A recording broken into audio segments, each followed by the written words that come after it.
दुपट्टा देकर आश्रम की ओर से सम्मान करें इंजीनियर लक्ष्मी चंद जी धारीवाल।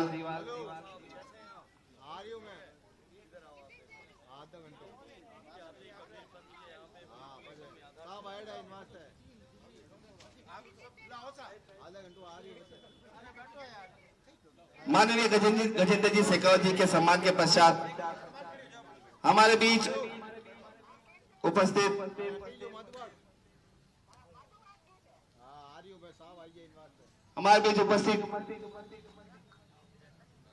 जोधपुर शहर के विधायक माननीय अतुल जी बंसाली जी का आश्रम की ओर से सम्मान करें। मैं निवेदन करूंगा मैं रामरतन जी का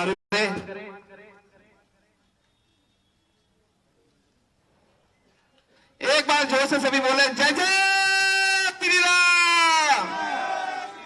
आवाज दूर तक जानी चाहिए जय जय श्री राम।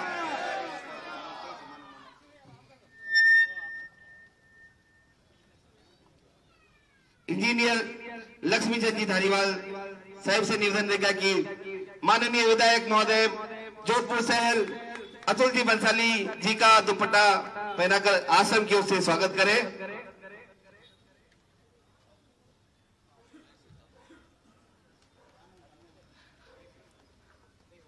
मैं माननीय गजेंद्र जी शेखावत भाजपा प्रत्याशी जोधपुर लोकसभा क्षेत्र जोधपुर के लाडले जी से निवेदन करूंगा कि दो शब्द हमारे उपस्थित वाल्मीकि समाज और 36 कौम के जो भी हमारे यहाँ पधारे हुए हैं आप सभी का दो शब्द देकर आशीर्वाद के रूप में बोले।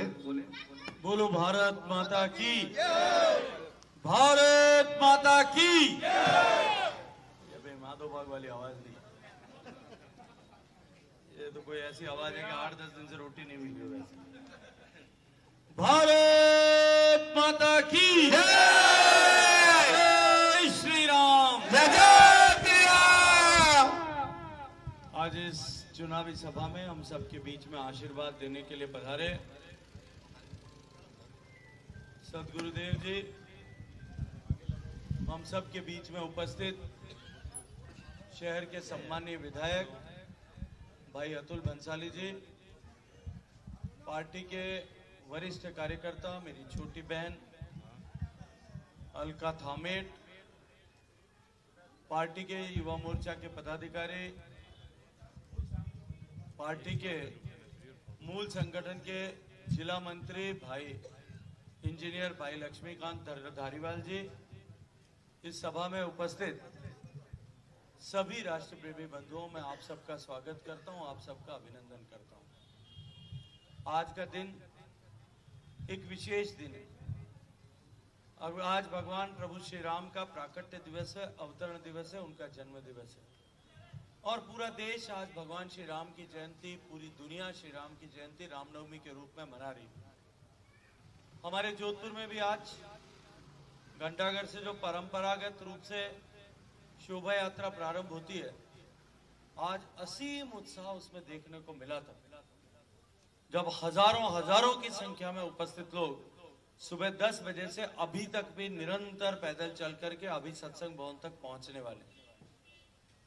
आज जैसा उत्साह जोधपुर के लोग ये बात की चर्चा करते हैं कि आज जैसा उत्साह, आज जैसा जोश कभी रामनवमी की इस यात्रा में, शोभा यात्रा में देखने को नहीं मिला था। और वो इसलिए है कि आज का दिन विशेष दिन है क्योंकि 500 साल के लंबे इंतजार के बाद में, 500 साल में 3 लाख लोगों की कुर्बानी के बाद में, 70 बड़ी लड़ाइयां लड़ने के बाद में और 70 साल तक न्यायालय में लड़ने के बाद, आजादी के बाद, वो सौभाग्यपूर्ण दिवस आया जब भगवान श्री रामलला के अयोध्या में जन्म स्थान पर मंदिर बनने का काम शिलान्यास माननीय मोदी जी के द्वारा होकर के और पूरा हो गया।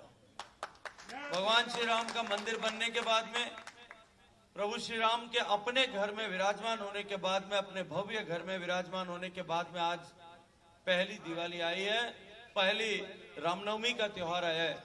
मैं हृदय पूर्वक आप सबको उसके लिए बधाई देता हूं। आप सबको बहुत सारा अभिनंदन करना चाहता हूं, क्योंकि 70 साल के संघर्ष में जब न्यायालय में ये संघर्ष चल रहा था, वाल्मीकि समाज के लोगों ने सामने खड़े होकर के इस सनातन संस्कृति के मानबिंदुओं के लिए, इनकी रक्षा के लिए जो संघर्ष था, उस संघर्ष में अपना भरपूर योगदान किया है। भगवान श्री राम अपने महल में विराजे, उसके साथ साथ में अब की बार की रामनवमी और भी ज्यादा महत्वपूर्ण इसलिए है कि माननीय प्रधानमंत्री नरेंद्र मोदी जी के नेतृत्व में गरीब को गणेश मान करके, गरीब के जीवन में परिवर्तन लाने को लक्ष्य को लेकर के पिछले 10 साल तक जो काम किए गए, उसके कारण से देश में 25 करोड़ गरीबों के जीवन में आज परिवर्तन आया और वो गरीबी की रेखा से बाहर निकल करके मध्यम वर्ग का सौभाग्यपूर्ण जीवन जीने का सौभाग्य प्राप्त कर चुके हैं। प्रधानमंत्री जी ने प्रधानमंत्री की कुर्सी से बैठने से पहले जो संकल्प देश के सामने व्यक्त किया था कि मेरी सरकार गांव, गरीब, पीड़ित, शोषित, वंचित, दलित, इन सब के जीवन में परिवर्तन लाने के लक्ष्य को लेकर के काम करेगी। जनता ने हमें केवल सरकार चलाने के लिए आशीर्वाद नहीं दिया, देश चलाने के लिए आशीर्वाद नहीं दिया। उन्होंने प्रधानमंत्री की कुर्सी पर बैठने से पहले कहा था कि हमें देश बदलने के लिए सौभाग्यपूर्ण अवसर दिया है। और मैं आज लंबी चौड़ी बात किए बिना आप लोगों से पूछना चाहता हूं, आज भगवान श्री राम का दिन है। इस रामनवमी के पवित्र दिन आप अपने हृदय पर हाथ रख करके भगवान श्री राम को साक्षी मान करके कहिए कि 10 साल में माननीय मोदी जी के नेतृत्व में काम करने वाली सरकार के कार्य चलते देश में परिवर्तन हुआ कि नहीं हुआ, देश में परिवर्तन हुआ कि नहीं हुआ, गरीब व्यक्ति के जीवन में परिवर्तन आया कि नहीं आया, देश की सीमाएं सुरक्षित हुई कि नहीं हुई, माताओं बहनों की प्रतिष्ठा बढ़ी कि नहीं बढ़ी, किसान के घर में खुशहाली आई कि नहीं आई, भ्रष्टाचार से मुक्ति देश की सरकार के चलते हुए मिली कि नहीं मिली, भ्रष्टाचारियों को सजा मिली कि नहीं मिली, और देश की सीमाएं सुरक्षित होकर के देश में आंतरिक सुरक्षा व्याप्त हुई कि नहीं हुई, आतंकवादी घटनाओं पर काबू पाया गया कि नहीं पाया गया। आज माननीय नरेंद्र मोदी जी के नेतृत्व में काम करने वाली सरकार के चलते हुए ये देश न केवल परिवर्तित हुआ है, अपितु देश सुरक्षित भी हुआ है, देश समृद्ध भी हो रहा है और देश विकसित होने की दिशा में आगे बढ़ रहा है। मोदी जी की सरकार बनने से पहले 10 साल तक जिस तरह की परिस्थितियां भारत में थी, 2 ही तरह के समाचार छपते थे। या तो समाचार होता था घोटालों का, और यह समाचार छपता था आतंकवादियों के बम धमाके का। देश में हर तीसरे महीने एक आध घोटाला होता था, उस घोटाले की धमक जो है अखबारों से जाती थी, उससे पहले देश में एक आध बड़ी आतंकवादी घटना हो जाती थी। कभी हमारे पूजा स्थलों पर, मंदिरों पर जो है आक्रमण होते थे, कभी हमारे आर्थिक गतिविधियों के केंद्रों पर इस तरह की घटनाएं होती थी। लेकिन भारत एक कमजोर देश की तरह केवल प्रतिक्रिया के नाम पर फौरी बयान देकर के रह जाता था। 2 बार मोदी जी की सरकार जब आपके आशीर्वाद से बनी, 2 बार केवल आतंकवादी घटना करने का साहस कर पाए। एक बार उरी में और दूसरी बार पुलवामा में। जब उरी में घटना हुई, माननीय प्रधानमंत्री जी ने फौज भारत की भेज करके, सेना भेज करके सर्जिकल स्ट्राइक की। 2.5-3 साल तक कोई घटना करने का दुस्साहस जो है आतंकवादी संगठन नहीं कर पाए। लेकिन उसके बाद में जब पुलवामा में धोखे से हमारे 40 सैनिकों को शहीद कर दिया, उनके 12वें का संस्कार होने से पहले हवाई जहाज भेज करके आतंकवादी ठिकानों को नेस्त नाबूद कर दिया। और मैं आपको स्मरण कराना चाहता हूं, उस समय हमारा एक हवाई जहाज वहां क्रैश हो गया था, हमारा एक पायलट उधर गिर गया था, उसको वहां पाकिस्तान की फौज ने बंधक बना लिया था। क्या नाम था उसका? अभिनंदन। माननीय प्रधानमंत्री जी ने एक टेलीफोन किया था केवल, 48 घंटे में मेरे भारत का बेटा सकुशल वापस आना चाहिए, वरना नक्शे पर से 24 घंटे में आया कि नहीं आया। ये देश की ताकत बढ़ी कि नहीं बढ़ी। रूस और यूक्रेन की लड़ाई होती है, लड़ाई में हमारे 27,000 बच्चे चिकित्सा में पढ़ने वाले वहां फंस जाते हैं। भारत का प्रधानमंत्री 2 टेलीफोन करता है, एक रूस के राष्ट्रपति को और दूसरे यूक्रेन के राष्ट्राध्यक्ष को, कि मेरे बच्चे सकुशल वापस आने चाहिए। दोनों देशों की फौजों की बंदूकों की गोलियां थम जाती है, तोपों की नालें झुक जाती है।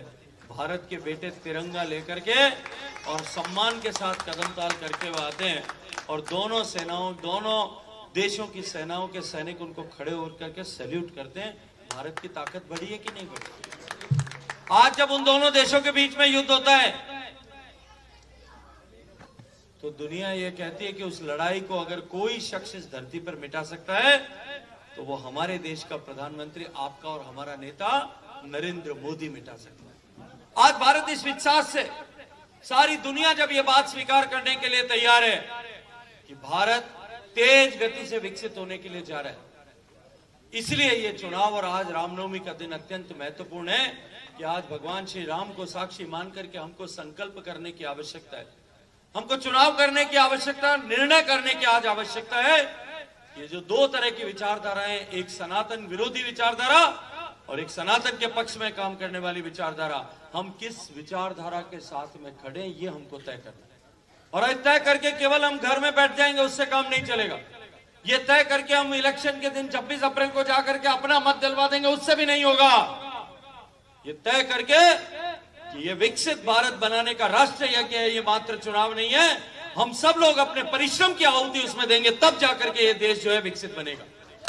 और परिश्रम की आहुति कि 26 तारीख को उस मतदान के दिन हमारे जान पहचान का कोई व्यक्ति, हमारे परिवार का कोई व्यक्ति, हमारे परिवेश में, हमारे मोहल्ले में रहने वाला कोई भी परिवार और व्यक्ति, हमारे से दूर कहीं रहने वाला कोई हमारे संपर्क और संबंध का व्यक्ति इस राष्ट्र यज्ञ में, इस राष्ट्र निर्माण के यज्ञ में आहुति देने से शेष न रहे, बाकी न रह जाए, इसको सुनिश्चित करने की जिम्मेदारी हम सबको उठानी पड़ेगी। और अगर ये जिम्मेदारी उठाना चाहते हैं कि भारत के भविष्य के लिए, भारत से गरीबी समाप्त करने के लिए, भारत से इन मूलभूत आवश्यकताओं, रोटी, कपड़ा, मकान, दुकान, इन सब की चिंता से भारत को मुक्त करने के लिए, भारत को अमेरिका के जैसा, जर्मनी के जैसा, फ्रांस के जैसा देश बनाने के लिए हम सब लोग अपने परिश्रम की पराकाष्ठा करेंगे।